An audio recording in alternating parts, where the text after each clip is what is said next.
I am a United States soldier. I am a warrior and a member of a team. I serve a country that does not value my voice, simply closed captions me to fit whatever narrative that they deem patriotic. If you never put on a fucking uniform, don't tell me what I am fighting for. I learned first the ideals of mission first, people always, and later on the reality of mission first, mission always. You don't know pain until you know the remorse of survival. Soldiers hide wounds of battlefields we never leave in the middle of our memories and inside of our uniforms. Uncle Sam may take every single thing that you have, but at least he pays for college.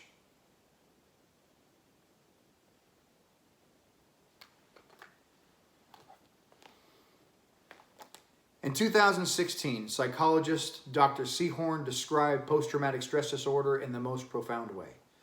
She stated that PTSD is not the person refusing to let go of the past, but rather the past refusing to let go of the person. A study by the Department of Veterans Affairs in 2019 states that roughly every single day, 20 veterans will commit suicide. Keep that number in mind because statistically speaking, within an hour of this video finishing, one veteran would have lost their battle. It is my mission today to give that veteran one last voice. So with the poetry, Guilty as Trained by J.G., Soldier's Creed by A.J. Wright, and Anxiety Group by Catalina Farrow, a program dedicated to my fellow soldiers and sailors who may not be gone, but are nevertheless forgotten. My recruiter told me, "Private, keep that hourglass patch top heavy. Private, shave your head. Private, dig that hole. Private, do you love your country? Private, see, it is easy to make a man do inhumane things when at first you make him forget that he is human. Atrocities on the battlefield seem a lot less atrocious when they are part of the job description. When I saw my first dead Iraqi child, I convinced myself that this is what I trained for.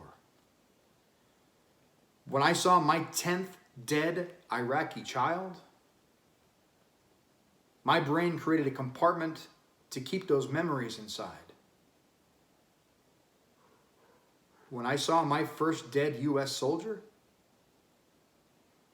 I convinced myself that could never be me because dysfunction is not to be discussed outside of this family, this outfit, this family, this uniform, this family, this platoon, this family. What goes in this foxhole stays in this foxhole like arms, legs, and sanity. I will never leave a fallen comrade. I will never quit. I took this oath without reservation or purpose for evasion. Being a soldier means being caught between the lies of Wall Street. Being a soldier means convincing yourself that it is all for a worthy cause. Being a soldier means being part of that illicit group of forgotten GIs whose broken bones and tombstones are receipts for this American way of life. See, I came home with all 10 fingers and toes, but I was not a whole man when I got back. My brain would open up that compartment late at night as I slept, and that's when I discovered that pills make horrible cocktails. Night terrors make horrible alarm clocks. Girlfriends make terrible punching bags. First Sergeant Lucas, he told me that post-traumatic stress disorder does not exist. He gave me a speech on manhood. The psychiatrist at Walter Reed made me wait for 6 hours. 6 hours. And sent me home with 3 weeks medical leave and a prescription. And when the prescription wears off, you begin to feel hopeless. And Jim Beam is the only cure for hopelessness that I ever learned. You see, we are taught to destroy the enemy at close quarters, so when we begin to rust, you will discard us. So we must over-lubricate ourselves with whiskey and wine to maintain proper functioning. Me? I don't sleep. I can't sleep. I make insomnia look professional. Make your tossing and turning look like afternoon hiccups. The longest I've gone is 9 days. Literally went insane. See, sleep deprivation is a form of torture, and I do this to myself. Melatonin makes me sad. Benadryl is for amateurs. Hypnotics turn off the lights too quickly, and weed just drives me crazy. Diazepam, lorazepam, bromazepam, alprazolam, Klonopin is the only thing that works for me, and they're weaning me off of it. So just like a baby forced to remove breast from mouth and take bottle instead, I get sent to anxiety group with the rest of the forgotten children. Oh, the veterans are the forgotten children. Did you know that? It feels horrible. We can't worry about war games being played in the home front while playing politics in foreign sandboxes. Having home in your sights will only get you boxed in to a 21-gun salute, Your Honor. That taxi driver was an insurgent. He had an IED strapped to his calf. Do you know how much damage that could have done on Main Street?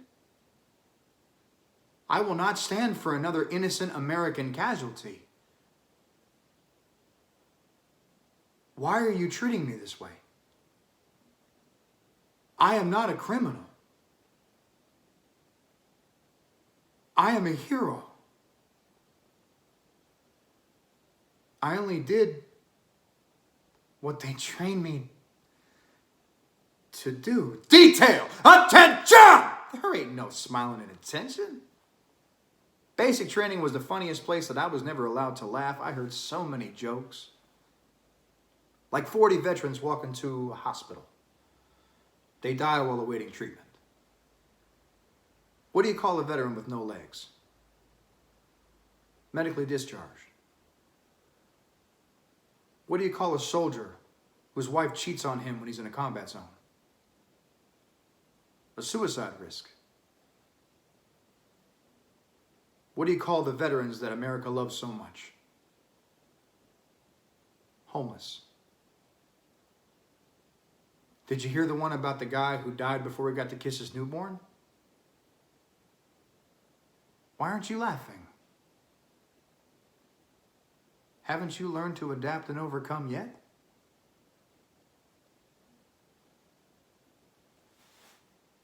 Isn't it funny how everybody appreciates your service? Until you ask them to make a sacrifice.